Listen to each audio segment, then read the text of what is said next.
زکوٰۃ حقیقت میں ہے کیا، اس کو سمجھ لیجئے۔ زکوٰۃ کے اعتبار سے بھی شریعت اسلامی کی روح سے مال جو ہے وہ دو قسم کا ہے۔ جیسے زمین میں نے عرض کیا دو قسم کی ہے، خراجی عشری، ایسے ہی مال باطنی، اموال باطنی، اموال ظاہری۔ کسی شخص نے گھر میں کچھ پیسہ رکھا ہوا پس انداز کر کے، یہ اموال باطنی ہے۔ کسی نے زیور رکھا ہوا ہے، چلیے سونے کی ڈلی رکھ لی ہے کسی نے، کسی برے وقت کے لیے، پتہ نہیں نوٹ جو ہیں وہ تو دھیلے کے رہ جائیں، جیسے کویتی دینار ہو گیا تھا، کہیں ایسی آفت نہ آ جائے کوئی تھوڑا سا سونا لے کر رکھ لو۔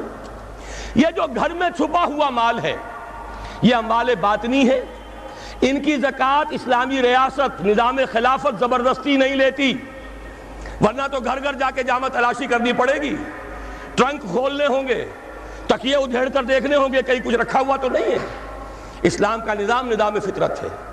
اموال باطنہ میں آپ کو آزادی ہے، زکوٰۃ دیں جسے چاہیں دے دیں، آپ کا اور اپنے رب کا معاملہ ہے، وہاں حساب جا کے دے دیجئے گا۔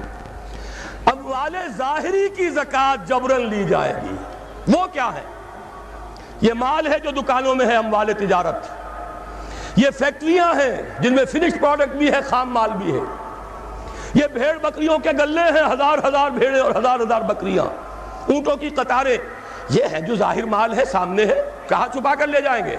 گودام بھی ہے تو وہ گھر تو نہیں ہے، گودام کی تلاشی ہو سکتی ہے، دکان کا حساب لگایا جا سکتا ہے۔ فیکٹری کے اندر اس کی زمین، اس کی مشین، اس کے ٹولز ایگزمپٹ، اس پر زکوٰۃ نہیں ہے۔ لیکن جو بھی مال ہے اس میں وہ دو شکلوں میں ہوگا، یا خام مال ہے، کپڑا بنانے کا کارخانہ ہے تو دھاگا پڑا ہے اتنے کروڑ کا، تیار کپڑا ہے اتنے کروڑ کا، اس کا 2.5% دے دیجئے۔ مال ہے 5 لاکھ کا دکان کے اندر، 2.5% دے دیجئے، اموال ظاہر ہے۔ اور اس میں اس سے کوئی غرض نہیں کہ سال بھر میں آپ نے کچھ کمایا کہ گوایا۔ جب تک آپ نصاب کی حد سے اوپر ہیں، چاہے آپ کا اس سال میں آدھا مال گیا، 10 لاکھ کی مالیت تھی، اب آپ 5 لاکھ کے ہیں، لیکن 5 لاکھ پر بھی آپ کو 2.5% دینا ہے، چاہے کمایا ہو چاہے گوایا ہو۔ اور یہ ٹوٹل پر ہے، کسی اکاؤنٹنٹ کی ضرورت نہیں، جو تاریخ معین ہے جا کر دیکھیے کیا مال پڑا ہوا ہے، 2.5% حساب کر کے دے دیجیے۔ اتنی رقم آئے گی۔ ابھی جو کہہ رہے تھے جنرل صاحب کہ یہ نعرہ بھٹو نے لگایا، یہ بالکل وہی بات ہے جو علامہ اقبال نے فرمائی ہے۔ مغربی تہذیب میں بھی ایک حصہ حق کا ہے، اگرچہ باطل نے اس کے اوپر پورا غلبہ حاصل کر لیا، لیکن حق کا حصہ اس میں بھی تھا۔ وہ کیا تھا؟ اوہام پر اپنی بات نہ قائم کرو، لا تقف ما لیس لک بہ علم ان السمع والبصر والفؤاد کل اولئک کان عنہ مسئولا۔ علم پر بات کرو، وہم پر نہیں، محض تصورات پر نہیں، محض توہمات پر نہیں، علم پر۔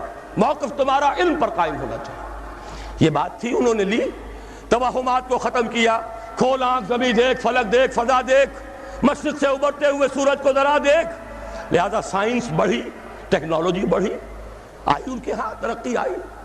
اسی طرح یہ سمجھ لیجئے روٹی، کپڑا اور مکان کوئی کافرانہ نعرہ نہیں تھا، یہ افراد کا بنیادی حق ہے، اور تاریخ انسانی میں پہلی مرتبہ عمر فاروق نے اس حق کا بیان کیا۔ اگر دجلہ اور فرات کے کنارے ایک کتا بھی بھوکا مر گیا تو عمر قیامت کے دن ذمہ دار ہوگا۔ کون مارکس ہے، کیا پدی اور کیا پتی کا شوربہ، کون کوئی جدید تصورات دینے والے ہوں گے؟ یہ کل کی پیداوار ہے اور آج ختم ہو چکے، آج ان کے چہروں پر کالک بری جا رہی ہے، آج ان کے مجسمے گرائے جا رہے ہیں۔ عمر فاروق کا فرمان، یہ محمد کے غلام اور ایک ادنا تربیت یافتہ سپاہی کا فرمان ہے، یہ تا قیام قیامت قائم رہے گا۔ ہر شہری کی بنیادی ضروریات کی کفالت ہے جو نظام خلافت کے ذمے ہے۔ اور اس میں تو جیسا کہ میں نے عرض کیا، اس میں تو حضرت عمر نے مسلمان نہیں کہا، صرف مسلمان نہیں، جانوروں تک بات پہنچا دی۔ اس کا مطلب یہ کہ غیر مسلموں کا بھی حق ہے۔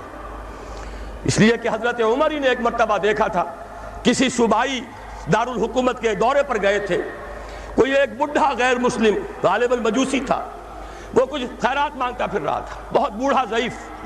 وہاں کے عامل سے حضرت عمر نے پوچھا یہ کیا معاملہ ہے، یہ خیرات مانگنے پر کیوں مجبور ہو گیا؟ تو انہوں نے کہا غریب ہے اور اس کے پاس کوئی ذریعہ نہیں ہے۔ فرمایا یہ بڑا ظلم ہے کہ جب یہ جوان تھا، کماتا تھا، ہم اسے جزیہ لیتے تھے، اور آج اگر یہ بوڑھا ہو گیا ہے اور اس کا کوئی والی وارث نہیں ہے تو ہم نے اسے سڑکوں کے اوپر بھیک مانگنے کے لیے چھوڑ دیا، اس کا بھی وظیفہ مقرر ہو جائے گا۔ یہ ذمہ داری، یہ کفالت عامہ ہر شہری کے لیے۔ اور یہ جان لیجئے تجارت میں اور صنعت میں یہ سارا فساد جو اس وقت ہے وہ اس وجہ سے ہے کہ عام آدمی، عام کسان، عام مزدور مجبور ہے کہ سرمایہ دار اور جاگیردار کی ٹرمز پر کام کرے۔ نہ کرے گا تو کیا کرے گا؟ ٹریڈ یونین بنا لیجئے، وہ بھی جیبی ٹریڈ یونین بنا لیں گے، ان کے اپنے ایجنٹ ہوں گے۔ اب لڑیے، خون کس کا جائے گا؟ مزدور ایک دوسرے سے ٹکرائیں گے، کچھ حاصل نہیں۔ اسلام نے کیا نظام دیا ہے؟ آپ غریب کو ضمانت دے دیجئے، اگر تمہیں صحیح ویج نہیں مل رہی، تمہیں صحیح مبادلہ نہیں مل رہا اپنی محنت کا، مت کام کرو، تمہیں بھوکا نہیں مرنے دیا جائے گا، تمہاری بنیادی ضروریات کی کفالت ریاست کرے گی۔ اب ہوئی برابر کی چوٹ۔ اگر کارخانے دار کہہ سکتا ہے کہ اگر آپ کو یہ چیز منظور ہے کام کیجئے ورنہ جائیے، سب مزدور چلے جائیں گے، میں لاک اپ کر دوں گا، کارخانہ بند کر دوں گا، لیکن یہ کہ مزدور اس وقت یہ نہیں کہہ سکتا، وہ تو کہے گا جناب اسی تنخواہ پر کام کروں گا، اس لیے کہ ایک دن کام نہ کرے شاید بچ جائے، 2 دن کام نہ کرے بچ جائے، تیسرے دن فاقہ آئے گا، اس کے پاس کھانے کو نہیں ہے۔ لیکن اگر معلوم ہو میری ریاست خلافت اللہ فی الارض، وہ ضامن ہے، وہ رب العالمین ہے، اور اسی کی رب العالمینی کا یہ مظہر ہے نظام خلافت، رحمت للعالمینی کا سب سے بڑا مظہر محمد رسول اللہ کی یہ نظام خلافت، یہ ضامن ہے، یہ مجھے بھوکا نہیں مرنے دے گا، یہ میرے بچوں کے لیے کوئی نہ کوئی چھت ضرور فراہم کرے گا، تو پھر اس کے پاس بھی بارگیننگ پاور ہے، وہ بھی قدم جما کر بات کرے گا کہ جناب یہ ویج دیتے ہیں تو کام کروں گا ورنہ نہیں کروں گا۔ یہ ہے جو آسان ترین حل ہے۔ باقی یہ کہ جبر کیا تھا روس نے، اس کا حشر دیکھ لیا، اور سرمایہ دارانہ نظام اس وقت تو بڑا خوش ہے، اس کے ڈنکے بج رہے ہیں، اس کی فتح ہو گئی، سب سے بڑا دشمن سرنگوں ہے، وہ تو سجدہ کیے ہوئے ہے۔ لیکن یہ کہ واقعہ یہ ہے سرمایہ دارانہ نظام کے اندر جو کنٹرڈکشنز ہیں، جو تضادات ہیں، اب وہ ظاہر ہوں گے۔ جب باہر مقابلہ تھا، اندر کی لڑائی ختم تھی، اب اندر سے فساد ابھرے گا، اندر سے ایکسپلوژن ہوں گے۔ یہ غیر فطری نظام، یہ غیر انسانی نظام، یہ غیر معقول نظام ختم ہو کر رہے گا۔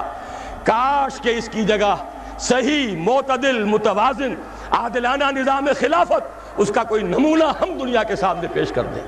اس وقت پوری دنیا کی طرف ہماری ذمہ داری ہے، ساری نوع انسانی کے ہم مقروض ہیں کہ ہمارے پاس ہدایت ہے، لیکن ہم اس پر خزانے کا سانپ بن کر بیٹھے ہوئے ہیں، نہ خود عمل کرتے ہیں نہ دوسروں کے سامنے نمونہ پیش کرتے ہیں۔